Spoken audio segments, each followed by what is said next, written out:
Yo, yo, yo, this is Steve. This is episode 3 of the Stucky podcast, and today we're going to be talking about DJ Durkin and, a few NCAA stories. So, without further ado, play the intro.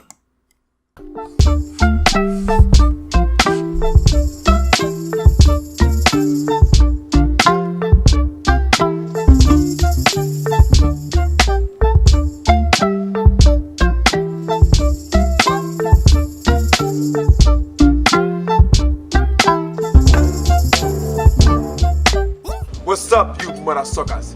Get jiggy with us. You know why? Because we're stuck on an island. Hey, so, welcome back. It is the Stucky podcast. This is Steve, like I told you before. This is episode 3. If you guys don't know, the last episode 2, Risk Free, I went over my new book, and I'm also doing a giveaway. And so for the month of November, if anybody is interested, you can go to one of the links below, go to my Gumroad account. All you got to do is, download the book or check out the last podcast or the YouTube video podcast, and then check it out. Listen to me either read it. You can read it yourself. There's a PDF file of it. And then you could go on to Goodreads or Barnes & Nobles or Amazon, and you can write a review. And if you guys do that, at the end of November, I will be giving away 10 copies. And so, if there's 10 people that write reviews, then they get a free copy signed, and I'll draw a little doodle and stuff like that. So, that's a little giveaway going on. I think it will end at the end of November. So right in time for the holidays. I think I'll do the giveaway Black Friday. Yeah, I think I'll do it Black Friday, or we'll see. But today is about a little story that kind of connected with me on a personal level. And if you guys haven't been following NCAA, but Maryland's football team just fired their coach, DJ Durkin. He was a head coach of the Maryland Tar Pens, and I got his Wikipedia page up, and yeah. So when I met DJ Durkin, before I even get to that, just the reason he is being fired is because he was, the head coach of the Maryland Tar Pens, and one of the players ended up dying. Jordan McNair. He ended up dying during an off-season workout at Maryland, and so since then there was an investigation. He ended up having a leave of absence, and then in September, I think it says that the Board of Regents reinstated DJ Durkin on October 30th, 2018, instigating protests and uproar, and then he was fired. And so this was pretty recent. I think this happened last week or something like that. And so it sparked a wider conversation of the one, just what kids are going through in off-season workouts, just the stress that their body goes through to the point where somebody would actually die. But also it's a broader discussion of when something like this happens, who is held responsible of it? Because we always hear these anecdotes of people going to the school, and then the school's taking care of them, and you hear stories of people coming onto campus with no clothes on their back and no money in their pocket and no food in their stomach, and then the school essentially makes them into these Hall of Fame athletes that were granted countless opportunities from their experience. And so I saw that there was just a stark contrast to where this kid comes in, and I'll just see how old was he? So Jordan McNair, he was born in 1999. So he was 19, from Baltimore, Maryland. He was an offensive lineman, and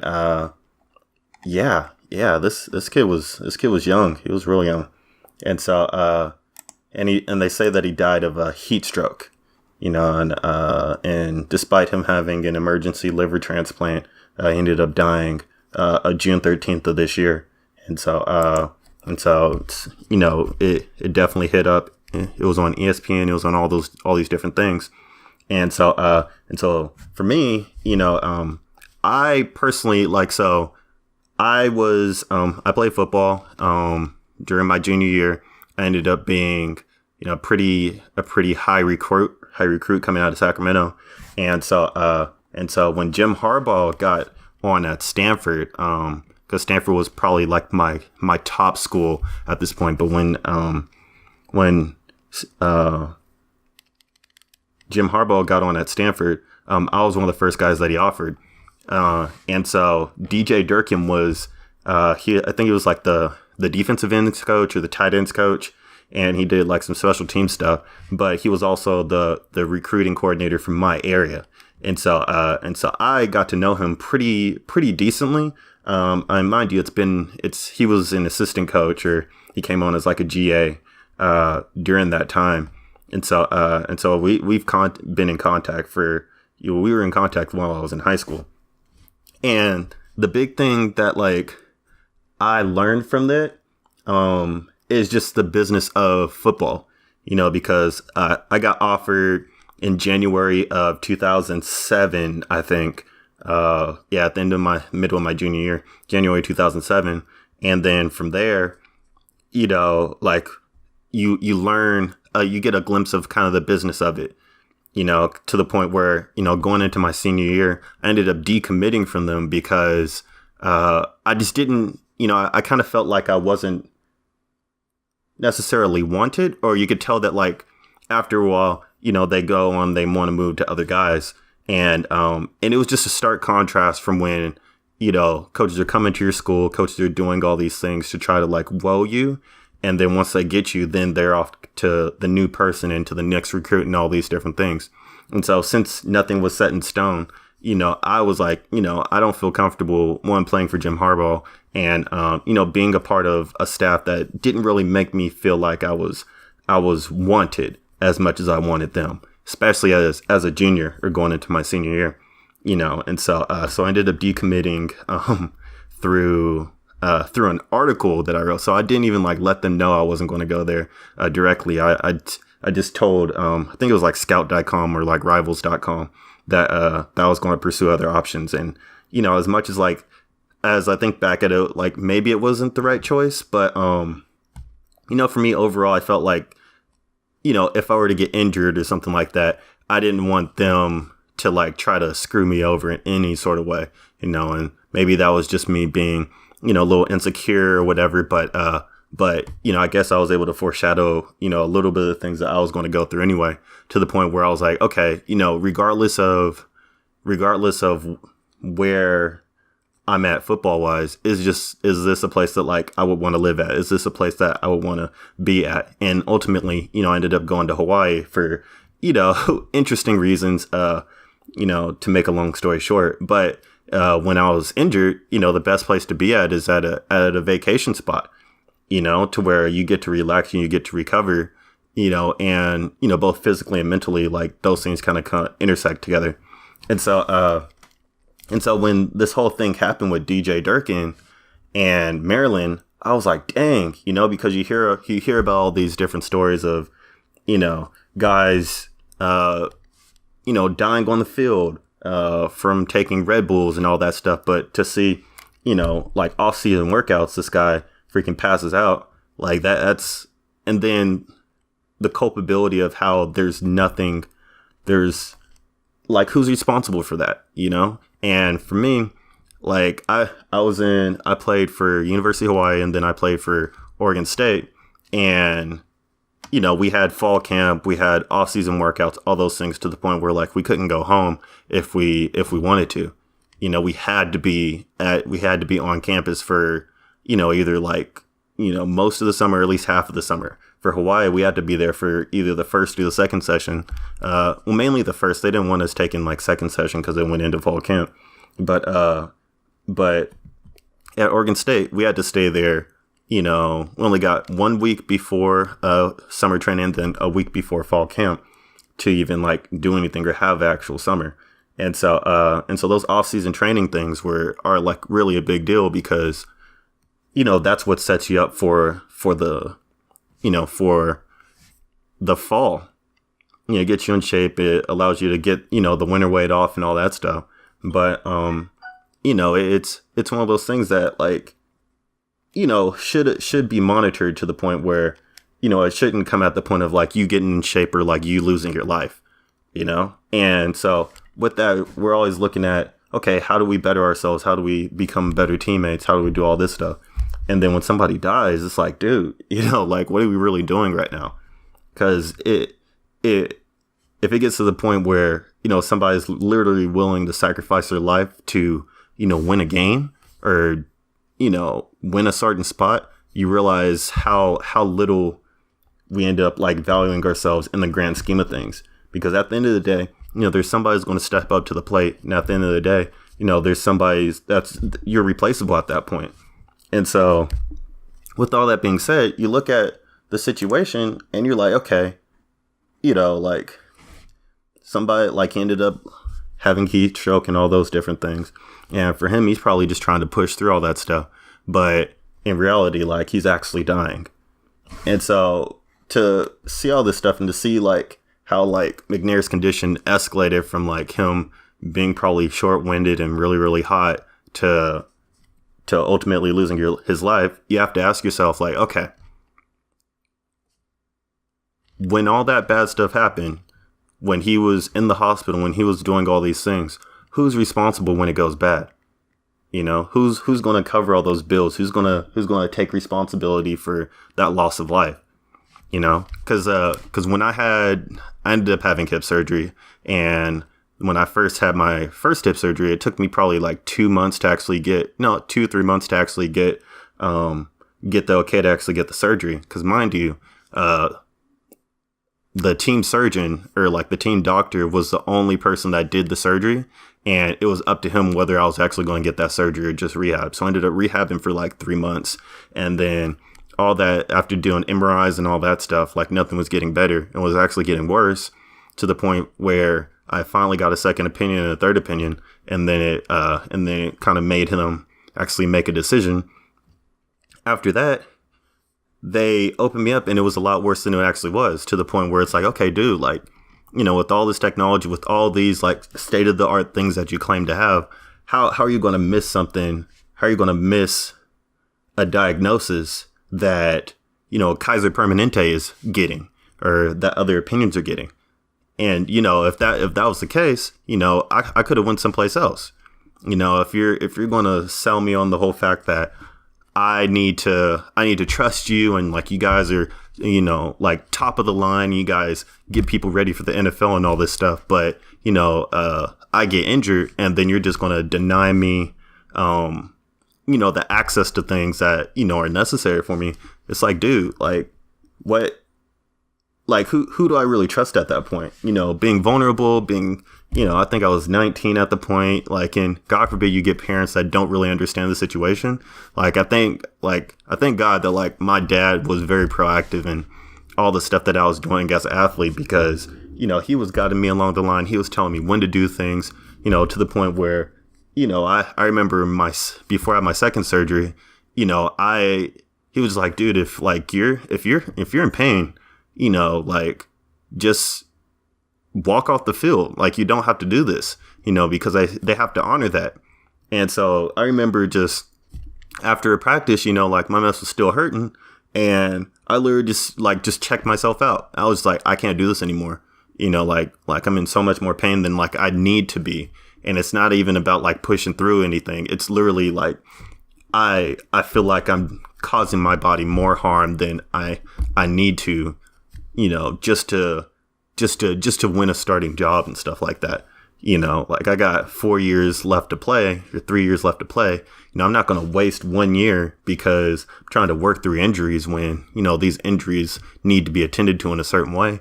And so like, it's like, you see these things of like how expendable you are. You see these things of how much they don't really care about you, to the point where you do get injured, who's going to help you through these things, and then when you finish, who's going to help you through all the rehab and stuff from the beatings that you put for sacrificing your body on the field.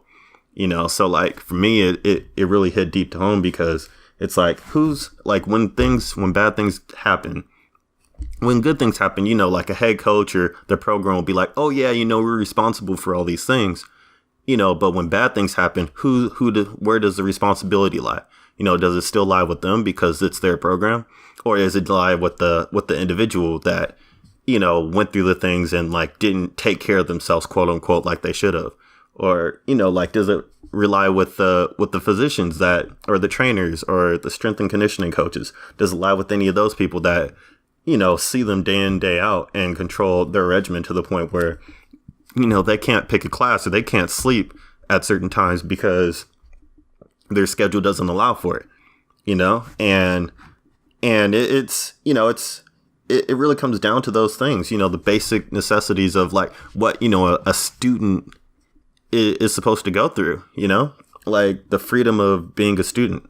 And so, we could talk about all these different things, or, the pay for play and all that stuff, but it really comes down to, it's more about the well-being of these guys going into these sports, going into this whole situation, to where, the last thing a parent wants to do, the last thing a person wants to do is go into a situation, go into a program where they're actually risking their life on it. Like, mind you, it's not even the military, like it's a sport. It's something, it's entertainment. And so if you're not even getting paid, you're not getting benefits, you're not getting any of these things, like it's the way it works is, you get injured, you go straight to the doctor, they check you out. There's no real there's no real documentation that happens. There's like a chart sheet, but like it's not really that big of a deal. You get sprained ankles, you get sprained fingers. You're always in the training room for something. And half the time you're dealing with GAs anyway, and they're liable to like burn you. They're liable to do all these things. And, you just got to deal with it. It's a lot less organized than people actually think it is. It's not this state of the art like machine that is like pushing people in and pushing people out. I'll give them credit. They do, in terms of sports medicine, I do give, trainers and stuff a lot of credit, because, you go to like a general practitioner and they, tell you, okay, sprained ankle, blah, blah, you probably need to be off of it for like 2 weeks and you got to let it ice and all that stuff. Whereas a trainer, they'll tell you, a sports medicine doctor, they'll tell you like, oh, you don't need, like, you just need to dip it in some ice. You can still run, you can still do all these things, but at the end of the day, like, your job is to play, and we're going to keep you playing. So I've played with plenty of ankles. It was painful, but like, I've been able to like play with a whole lot of stuff that like I wasn't able to play with in high school. But it's a different level. But mind you, all these things aren't like, you're not leaving with like a huge chart when you finish. You're not leaving with all these different things. It's kind of up to you to like manage all that stuff for yourself. And if you don't, if you don't manage it, it kind of goes by the wayside. You got to be proactive with it. And so, there's a lot of things that like I could go on and talk about with this, but, just the whole DJ Durkin story was just, it really hit close to me, because one, I've dealt with him personally, and I kind of see how like these things kind of went by the wayside, and like, yeah, they fired him, but like, is he going to be responsible for the death? Is he going to have to pay anything? Who's going to have to pay for all these things? And then they're going to try to play it as like some sort of, please donate to the foundation that they have to stop this from happening, all these things. But in reality, like, it's a greater conversation of, the situation or the overall climate of, these types of sports, these environments. And so until people actually look at the root causes of these things, people talk about toxic masculinity and all that stuff. Yeah, I guess there is, but it's one of those things of like, it's football, like it's football. It's kind of the nature of the beast at that point, so you could, it's just hyper masculinity or like aggression, all those things. It's a physical game. I understand that to a point, but it, within the context of that, like, are these guys being looked after in the proper way? And, that's the thing. And that's more of like where I come from, is that, if guys aren't being looked after the proper way, then, are they really safe, and are they really put in situations to actually succeed? Or are they just put in situations to make people money? And for me, like, as I go on and like look back at all my time and stuff, and back at all the situations, take aside the success stories, it always makes me think, like, there's a lot of problems. There's a lot of problems. And so I think that'll wrap up the podcast. Thank you for listening to me rant. I tried to make it shorter than normal. I think the first one was like 30 minutes. Second one was like 40 minutes. And this one is like 20. Trying to bring it down to 15, trying to have certain topics that I discuss. And yeah. So if you guys don't know, the podcast is on Stitcher, it's on Google Play, it's on Spotify, it's on SoundCloud, and it's on YouTube. And so hit a subscribe button, or follow each one of those. Write a comment, let me know how you guys think about it. Let me know what things you guys want me to talk about.